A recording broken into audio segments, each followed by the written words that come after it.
బాగా డబ్బులు ఉన్నవారి రహస్యం ఇదే. ఉప్పు జాడీలో ఈ 3 వస్తువులు వేస్తే వద్దన్న డబ్బులు వస్తాయి. లక్ష్మీదేవి మీ ఇంటి తలుపు తడుతుంది. బాగా డబ్బున్న వాళ్ళు అంత డబ్బును ఎలా సంపాదించుకోగలుగుతున్నారు? ఐశ్వర్యవంతులు ఎలా అవుతున్నారు? ఈ సందేహం చాలామందికి ఉండే ఉంటుంది. వాళ్ళంతా ఐశ్వర్యవంతులుగా ఉండటానికి ఒక పరిహారం ఎంతో ఉపయోగపడుతుంది. కేవలం ఉప్పు జాడీలో ఒక 3 ముఖ్యమైన వస్తువులు వేయటం వలన మీరు ఎంతో గొప్ప ఐశ్వర్యవంతులు కాబోతున్నారు.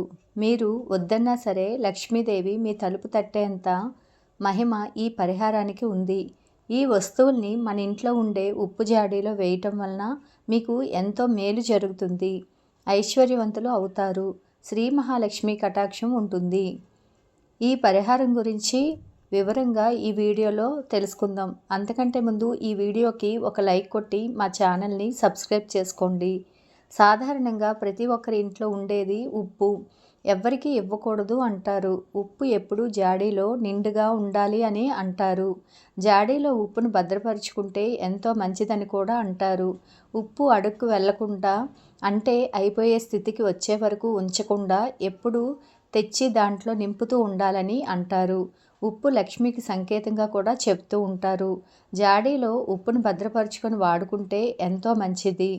అది కూడా ముఖ్యంగా కల్లుప్పు అంటారు కదా, దీనిని కనుక మనం ప్రతినిత్యం వంటల్లో వాడుకోవడం వలన ఎంతో ఆరోగ్యకరమైన ప్రయోజనాలు ఉంటాయి. అలాగే లక్ష్మీదేవిని కూడా ప్రసన్నం చేసుకున్న వాళ్ళము అవుతాము. ఉప్పు ఎక్కువైతే ముప్పు అంటారు కదా, ఈ ఉప్పు వలన చాలా ప్రయోజనాలు కూడా ఉంటాయి. మన ఇంట్లో ఉన్నటువంటి నెగిటివ్ ఎనర్జీని తరిమి కొట్టేటువంటి శక్తి ఈ ఉప్పుకి ఉంటుంది. మనందరికీ తెలుసు, ఇంట్లో పిల్లలు ఉన్నా లేకపోతే నూతనంగా పెళ్ళైన దంపతులు ఉన్న దిష్టి తీసేటప్పుడు ఉప్పుని వాడుతారు. మనకున్న నెగిటివ్ ఎనర్జీని బయటకు తీసేటటువంటి శక్తి ఉప్పుకి ఉంది. అంతేకాదు, ఉప్పుతో కొన్ని పరిహారాలని చేయడం వలన కూడా మనకి మంచి ప్రభావాలు ఏర్పడతాయి. వాస్తు దోషాన్ని దూరం చేసుకోవడానికి కూడా ఉప్పుని ఉపయోగిస్తూ ఉంటారు. అందుకే ఉప్పును పర్యావరణ శుద్ధి అని కూడా అంటారు. ఉప్పుతో చేసే పరిహారం వలన మనకి లక్ష్మీ కటాక్షం కలుగుతుంది. అనారోగ్య సమస్యల నుంచి ఉపశమనం దొరుకుతుంది. చిన్న చిన్న ఇబ్బందులు, పరిస్థితుల్లో గందరగోళంలో ఏం చేయాలో తెలియక ఇబ్బంది పడుతూ ఉంటే ఈ సమస్య నుంచి మనల్ని కాపాడే శక్తి ఉప్పుతో చేసే పరిహారాలకి ఉంటుంది. అలాగే నెగిటివ్ ఎనర్జీని దూరం చేస్తుంది. చెడు గాలులు, చెడు పరిస్థితి నుంచి మనల్ని కాపాడుతుంది. ఎన్నో రకాల లాభాలు ఉప్పుకుంటాయి. అలాగే లక్ష్మీదేవికి నివాసం లాంటిది. అలాగే లక్ష్మీదేవికి నివాసం లాంటిదైన ఈ ఉప్పు జాడీ ఇప్పటి వరకు ఎవరైనా ఉప్పును జాడీలో భద్రపరిచే అలవాటు లేకుంటే దయచేసి దీనిని ఎక్కువ ఖర్చు కాదు, ఒక చిన్న జాడీని తెచ్చి పెట్టుకోండి. దాంట్లో భద్రపరుచుకొని వాడుకోండి.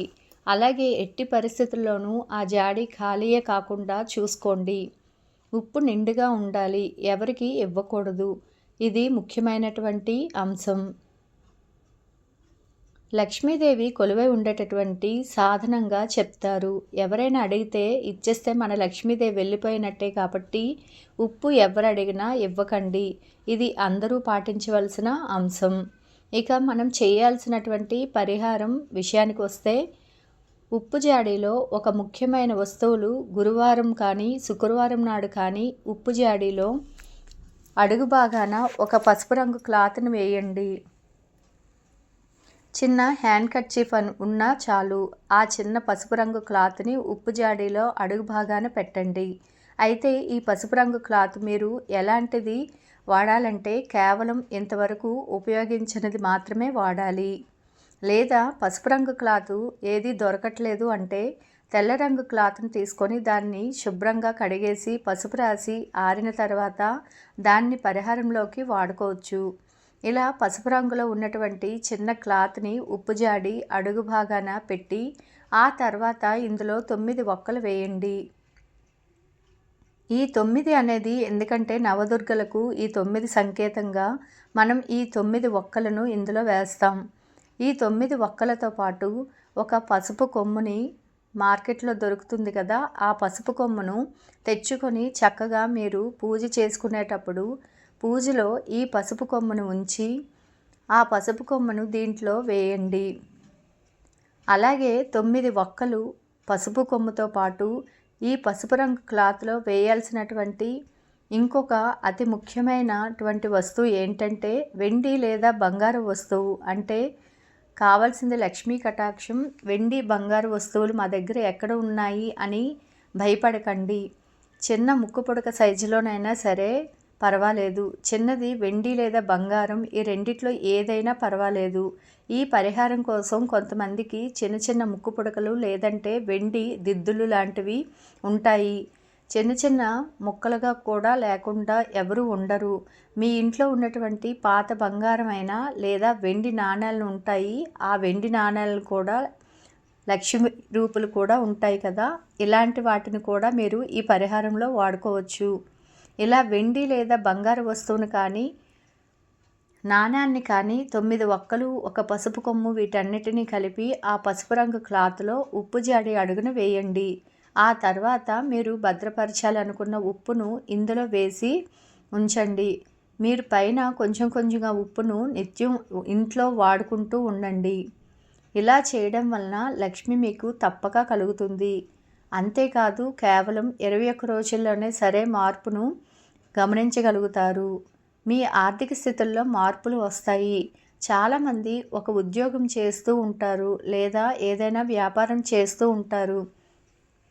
దాని నుంచి వచ్చే ఆదాయం సరిపోదు. వ్యాపారం ఉద్యోగం బాగాలేదా అంటే బాగుంటుంది, కానీ వచ్చే ఆదాయం ప్రస్తుతం ఉన్నటువంటి ఖర్చులకు సరిపడిన విధంగా ఉంటుంది. ఇటువంటి సందర్భంలో ఏమనిపిస్తుందంటే ఇంకొక ఆదాయ మార్గం ఉంటే బాగుండు, ఇంకేదైనా చిన్న వ్యాపారం ఉంటే బాగుండు అని అనిపిస్తుంది. అలాంటి వాళ్లకు ఒక చక్కటి ఆలోచన వస్తుంది.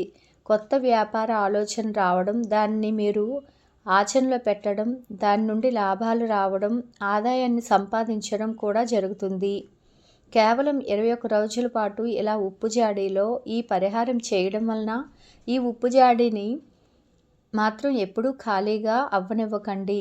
ఉప్పు వస్తే మళ్ళీ కొత్తగా ఉప్పును తీసుకొని వచ్చి వేయండి. ఇలా మీరు దీన్ని ఎన్ని రోజుల పాటు అయినా ఉండొచ్చు. ఇందులో పసుపు కొమ్ము వాడుతున్నాం, మరి ఆడవారు నెలసరి సమయంలో ఈ ఉప్పు జాడీని పట్టుకోవచ్చా అని, ఉపయోగించుకోవచ్చా అని సందేహం రావచ్చు. ఒకవేళ మీరు నెలసరి సమయంలో ఈ ఉప్పు జాడిని పట్టుకోవడంలో ఎటువంటి ఇబ్బంది ఉండదు. కాకపోతే తలంటు స్నానం చేసుకున్న తర్వాత మీరు ఉప్పు జాడిని పట్టుకోవచ్చు. ఏ విధమైనటువంటి ఇబ్బంది ఉండదు. లేదు ఎందుకు వచ్చిన ఇబ్బంది అనుకుంటే ఆ 1 లేదా 2 రోజుల పాటు ఈ జాడీ ఉప్పుని కదల్చకుండా సాల్ట్ని వేసుకుంటే సరిపోతుంది. లక్ష్మీదేవి అనుగ్రహం కోసం మీరు మనసులో గట్టిగా సంకల్పం చెప్పుకోండి. ఇలాంటివి చేయడం వలన కేవలం 21 రోజుల్లోనే మంచి మార్పులు మీ ఆర్థిక స్థితిని చూస్తారు. మార్గం కోరుకుంటున్నారో మీరు అనుకున్న విధంగా కాకపోయినా మీకు కావలసిన విధంగా మీకు లక్ష్మీదేవి అన్ని రకాలుగా ఉపయోగపడేటట్లు అవకాశాన్ని తీసుకువస్తుంది.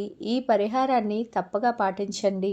అలాగే ఇప్పటికే ఈ పరిహారాలు చేసి ఐశ్వర్యవంతులు అయిన వారు, ఇప్పటికీ పరిహారంతో చాలా సంతోషంగా ఉన్నవాళ్ళు చాలామంది ఉన్నారు. ఈ వీడియో కనుక నచ్చినట్లయితే లైక్ చేయండి, షేర్ చేయండి. అలాగే మరెన్నో తెలియని విషయాలు తెలుసుకోవాలంటే నా ఛానల్ సబ్స్క్రైబ్ చేసుకోండి. Please subscribe.